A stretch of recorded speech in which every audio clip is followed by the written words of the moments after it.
Assalamualaikum warahmatullahi wabarakatuh. Hai semuanya, kami dari kelompok 2 ingin menjelaskan materi yang berjudul Siklus Akuntansi, Metode Perpetual pada Perusahaan Dagang. Sebelum kami menjelaskan materi tersebut, kami akan memperkenalkan diri kami terlebih dahulu. Nama saya Fradila, NIM saya 72 13 14 40 22.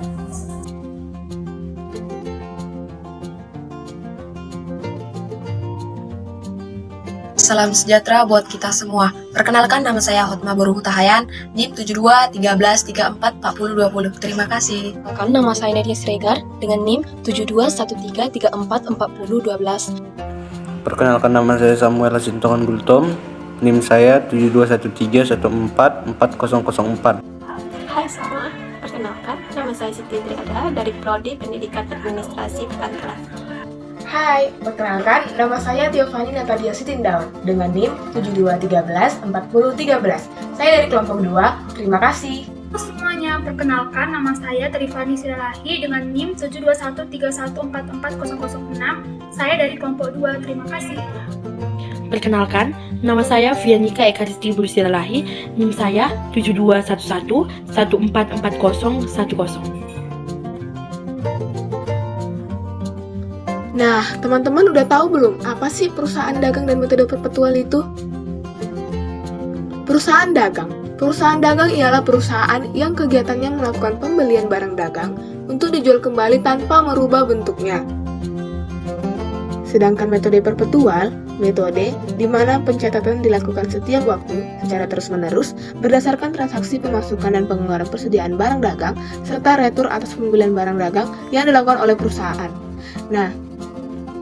Nah, seperti yang kita ketahui bahwa akun pembelian, retur pembelian, potongan pembelian, beban angkut pembelian akan berubah menjadi akun persediaan barang dagang dalam metode perpetual. Sedangkan akun penjualan, retur penjualan, potongan penjualan tetap pada akun metode perpetual. Akan tetapi, di dalam akun penjualan ada penambahan jurnal HPP dan pengurangan persediaan barang dagang. Sedangkan retur penjualan diikuti dengan jurnal penambahan persediaan barang dagang dan pengurangan HPP. Baiklah, berikut contoh soal dari metode perpetual dari kelompok 2.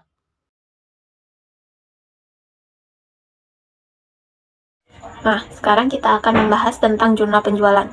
Jurnal penjualan adalah jurnal yang khusus digunakan untuk mencatat penjualan barang dagang secara kredit. Untuk menyusun jurnal penjualannya itu, yang pertama kita harus membuat nama perusahaannya, kemudian ada jurnal penjualan, dan ada periode transaksinya. Selanjutnya kita memasukkan transaksi UD Anissa ke jurnal penjualan. Yang pertama kita buat terlebih dahulu nama perusahaannya UD Anissa, kemudian jurnal penjualan, kemudian periode Desember 2020. Selanjutnya pada tabel date kita buat 19 Desember. Di invoice number kita buat H002. Di akun debited kita buat udah selalu ada. Kemudian di kolom time kita buat 2/10, N/10. Di debit akun receivable 20 juta, cost of goods sold 10 juta, di kredit sales 20 juta, merchandise inventory 10 juta. Selanjutnya transaksi kedua, date-nya kita buat 30 Desember, invoice number-nya H003, akun debited-nya kita buat toko makmur, time 2/10, N/30. Debit, akun receivable 10 juta, cost of goods sold-nya 5 juta, di kredit sales 100.000, merchandise inventory 5 juta. Jurnal pembelian. Jurnal pembelian adalah jurnal yang digunakan untuk mencatat seluruh transaksi pembelian secara kredit, baik barang dagangan maupun harta lainnya. Transaksi yang sering terjadi dicatat pada kolom khusus, sedangkan transaksi yang jarang terjadi dicatat pada kolom serba-serbi. Selanjutnya, saya akan membahas mengenai jurnal pembelian UD Anissa periode Desember 2020. Seperti yang tertera pada soal, transaksi pembelian terjadi pada tanggal 6 Desember, yaitu dibeli peralatan toko dari CV Mebel City seharga 20 juta. Dari jumlah tersebut, 10 juta dibayar dengan mengeluarkan cek nomor AA02. Nah, dalam metode perpetual, pada kolom tanggal diisi tanggal 6 Desember dengan akun debit CV Mebel City. Karena akun tersebut adalah peralatan, maka diisi dalam kolom akun serba-serbi di dalam debit dengan jumlah 10 juta, karena dalam jurnal pembelian ditulis akun-akun secara kredit, dan di dalam kreditnya pun ditulis angka 10 juta.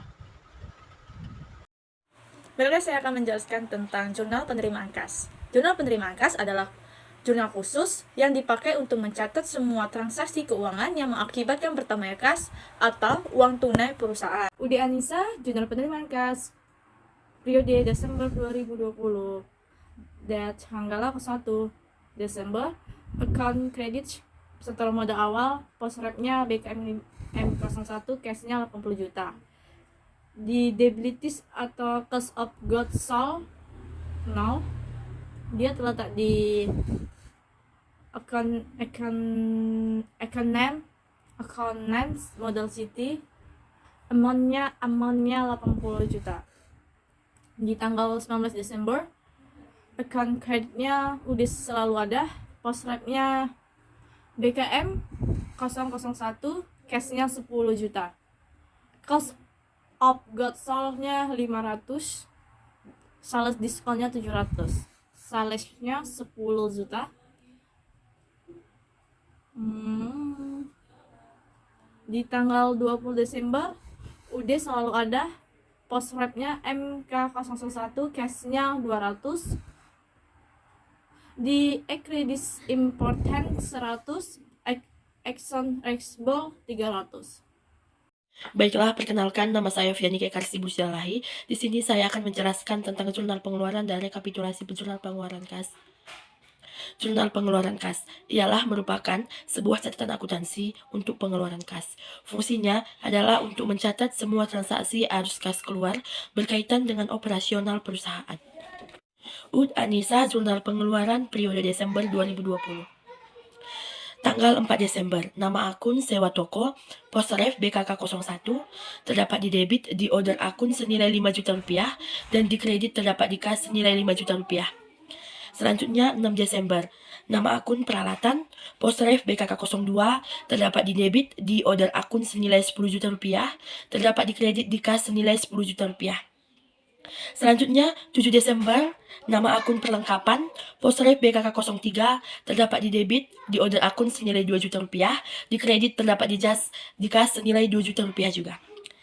Selanjutnya, 10 Desember, nama akun PT Laris Jaya, terdapat di debit di merchandise inventory senilai 15 juta rupiah, dan di kredit terdapat di purchase diskon senilai 885 rupiah, dan di kas terdapat senilai 28.615.000 rupiah. Baik, yang kelima, tanggal 21 Desember, beban iklan, pos ref BKK05, di debit di order akun senilai 200.000 rupiah, kredit di kas senilai 200.000 rupiah. Yang ke 6, 22 Desember, nama akun PT Sukajadi, pos ref BKK06, terdapat di debit di account payable senilai 29.500.000 rupiah, di kredit terdapat di purchase diskon senilai 885.000 rupiah, dan di kas senilai 28.615.000 rupiah. Baik, selanjutnya 24 Desember, nama akunnya beban listrik, pos ref BKK07, terdapat di debit di order akun senilai 300.000 rupiah, dan terdapat di kredit terdapat di kas senilai 300.000 rupiah. Selanjutnya 28 Desember, nama akunnya beban air, pos refnya BKK08, terdapat di debit di order akun senilai 200.000 rupiah, dan terdapat di kredit di kas senilai 200.000 rupiah.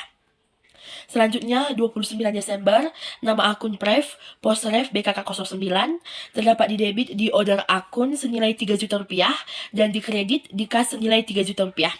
Yang terakhir 31 Desember, nama akunnya beban gaji, pos refnya BKK10, terdapat di debit di order akun senilai 3 juta rupiah, di kredit juga terdapat di kas senilai 3 juta rupiah. Baik, di sini saya akan menjelaskan rekapitulasi jurnal pengeluaran periode Desember 2020. Yang pertama, nama akun persediaan barang dagang, terdapat di debit senilai 15 juta rupiah. Yang kedua, kode akunnya 200, nama akunnya akun utang, terdapat di debit senilai 29.500.000 rupiah. Selanjutnya di sini kita akan membahas mengenai jurnal memorial dan rekapitulasi jurnal memorial. Sebelum ke soal dan pembahasannya, terlebih dahulu kita harus mengetahui apa itu jurnal memorial dan rekapitulasi jurnal memorial.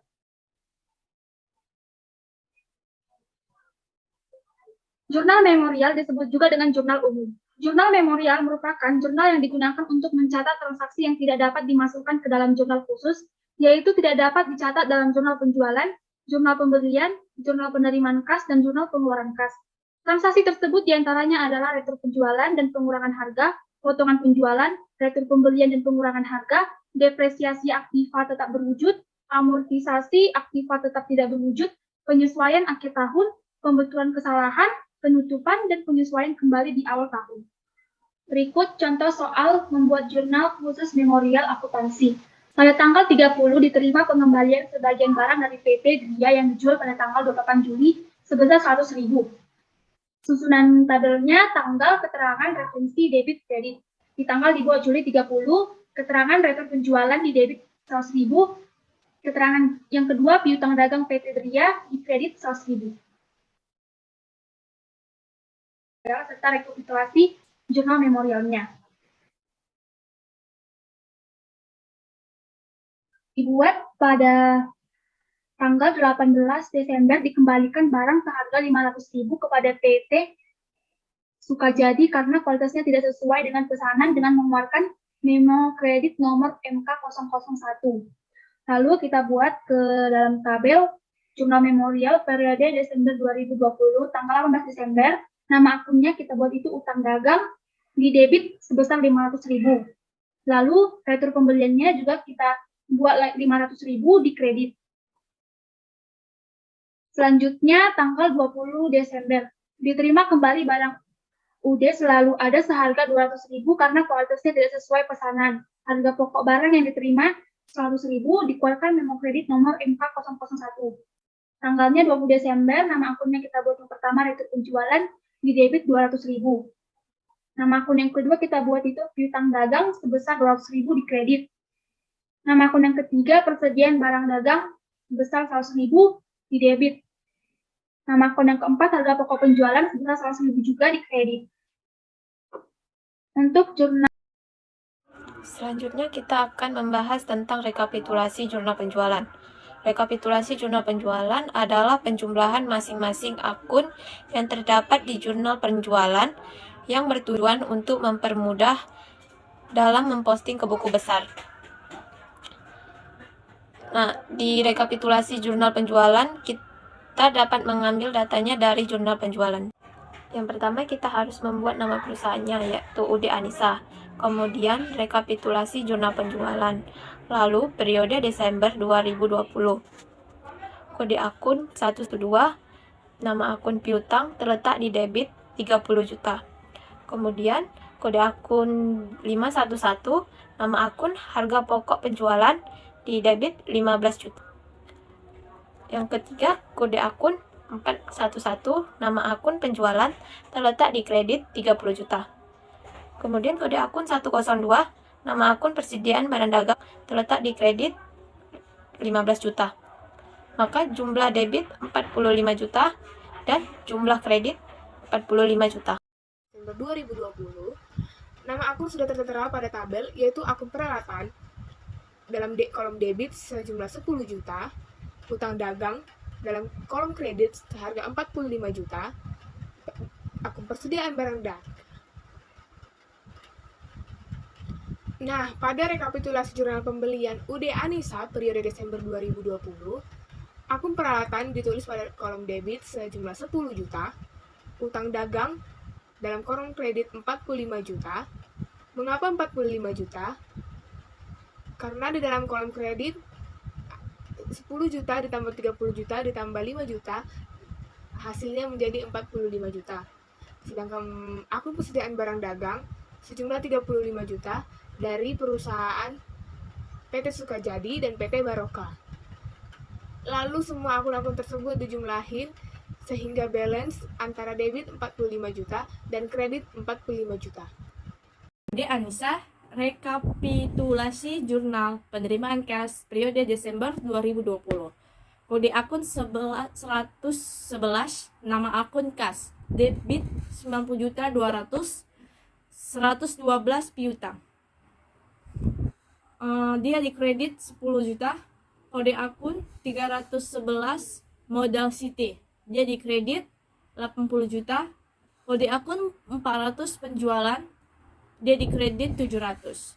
402 potongan penjual, dia di debit 500. Total jumlahnya di debit dia 90.700.000 dan di kredit 90.700.000. Terima kasih. Di sini saya akan menjelaskan rekapitulasi jurnal pengeluaran periode Desember 2020.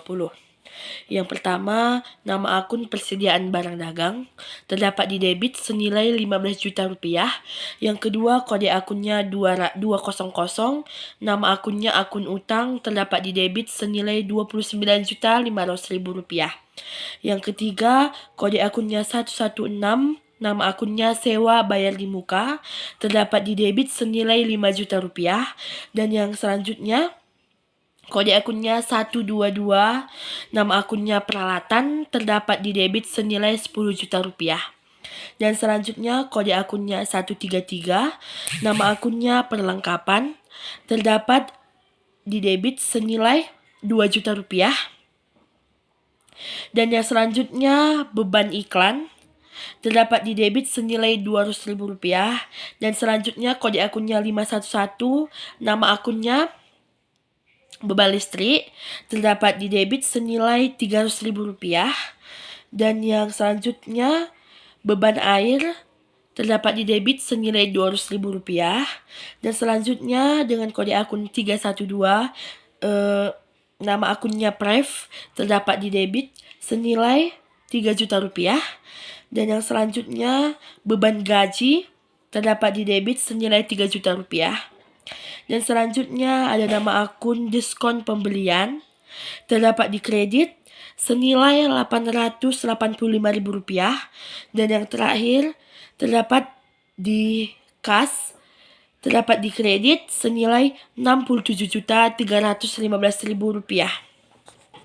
Baiklah, setelah dicari jumlahnya di debit, semua hasilnya senilai 68.200.000 rupiah dan di kredit juga sama senilai 68.200.000 rupiah.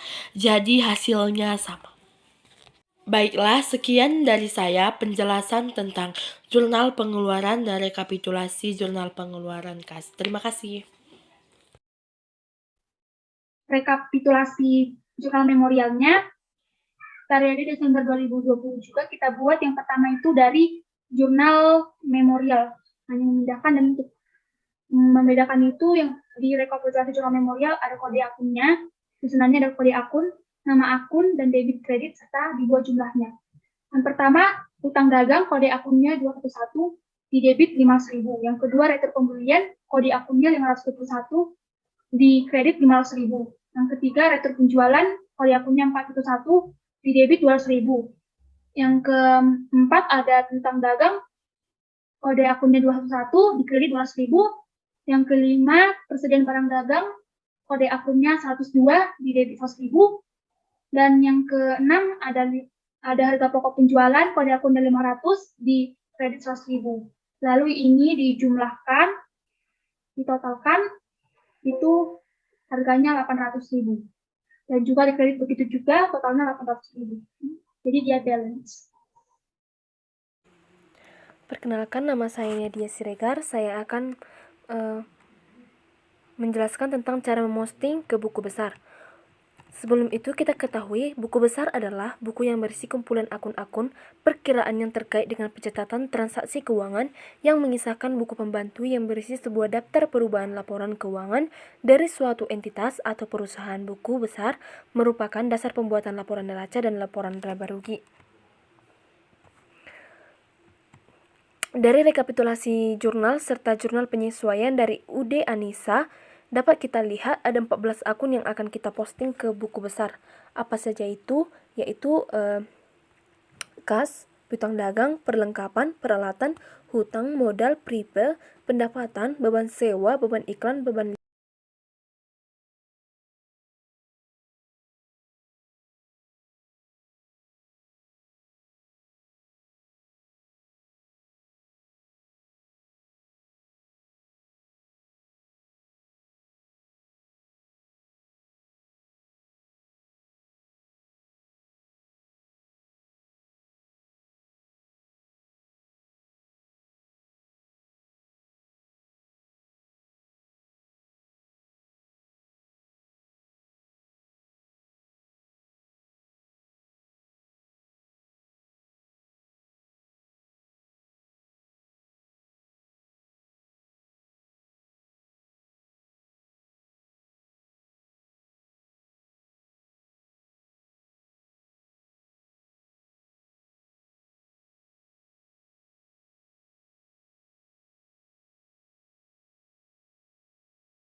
Buku besar pembantu digunakan untuk mencatat akun tertentu sesuai dengan pemasok atau pelanggan dan perubahannya secara terperinci.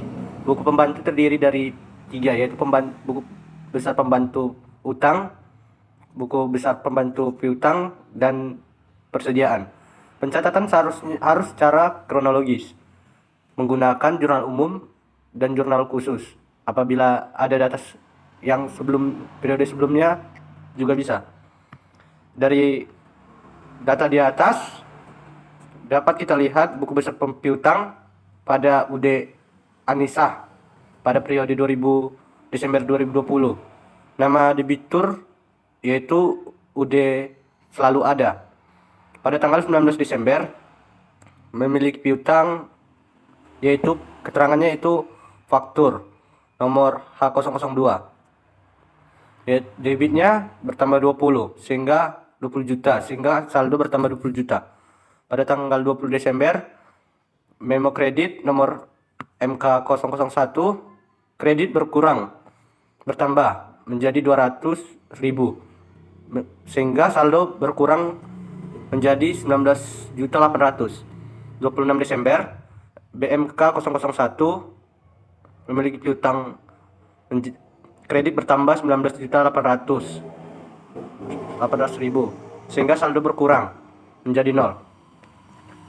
Nama debitur kedua yaitu Toko Makmur. Pada tanggal 30 Desember keterangannya itu faktur nomor H003 debit bertambah 10 juta sehingga saldo bertambah 10 juta. Pada data kedua buku besar pembantu utang pada periode Desember 2020. Nama kreditor yaitu CV Meubel City. Pada tanggal 5 Desember, faktur nomor MI512. Kredit bertambah 10 juta sehingga saldo bertambah 10 juta. Nama kreditor kedua yaitu PT Sukajadi. Pada tanggal 17 Desember, keterangannya itu faktur nomor JM234 memiliki utang kredit bertambah 30 juta sehingga saldo bertambah 30 juta.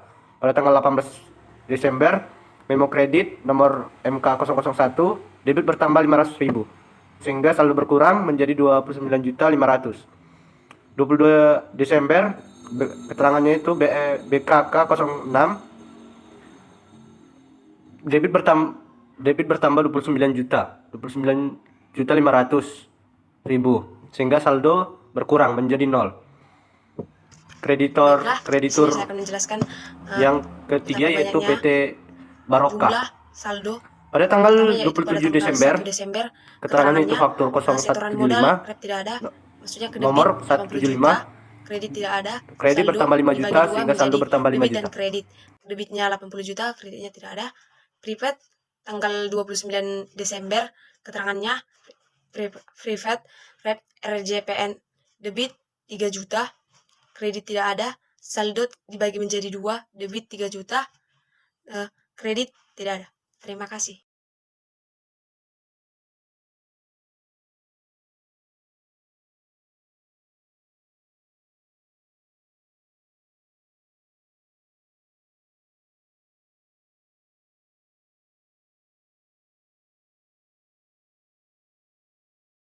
Nah, di sini saya akan menjelaskan apa itu kertas kerja dan juga cara pengerjaannya.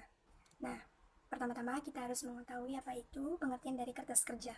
Nah, kertas kerja itu atau biasa yang disebut dengan neraca lajur adalah suatu kertas yang berkolom-kolom atau berlajur-lajur yang direncanakan secara khusus untuk menghimpun semua data-data akuntansi yang dibutuhkan pada saat perusahaan akan menyusun laporan keuangan dengan cara sistematis. Nah, di sini tuh ada akun kas. Nah, di neraca saldonya itu akun kas itu berada di debit. Jadi di kolom neraca saldo yang telah disesuaikan itu kita letak juga di debit yaitu sebesar 22.885.000. Nah, di kolom neraca kita letakkan jumlah tersebut di kolom debit. Nah, akun selanjutnya yaitu akun piutang dagang. Nah, di kolom neraca saldo akun piutang dagang ini terletak di debit yaitu sebesar 10 juta. Nah, pada kolom neraca saldo yang telah disesuaikan, kita letakkan juga dia di debit, yaitu sebesar 10 juta. Kemudian di kolom neraca juga kita letakkan di debit sebesar 10 juta. Nah, akun selanjutnya itu persediaan barang dagang. Nah, persediaan barang dagang di neraca saldo itu dia terletak di debit, yaitu sebesar 19.900.000. Nah, selanjutnya di kolom neraca saldo yang telah disesuaikan, kita tulis di situ di bagian debit sebesar 19.900.000 rupiah.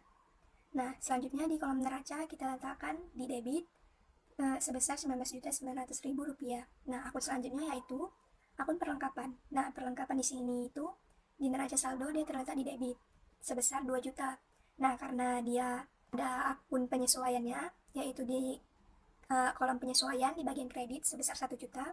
Nah, kita letakkan di neraca saldo yang telah disesuaikan itu berarti dia 2 juta dikurang 1 juta yang hasilnya itu 1 juta. Kita letakkan itu dia di debit sebesar 1 juta karena dikurang gitu. Terus di kolom neraca kita letakkan 1 juta karena dia udah dikurangkan jadi totalnya 1 juta. Terus akun selanjutnya yaitu peralatan, yaitu di neraca saldo dia terletak di debit sebesar 10 juta. Nah, di kolom neraca saldo yang telah disesuaikan kita letakkan juga dia di debit sebesar 10 juta, dan di kolom neraca saldo di neraca terletak di debit juga yang sebesar 10 juta. Nah, akun selanjutnya yaitu akun hutang.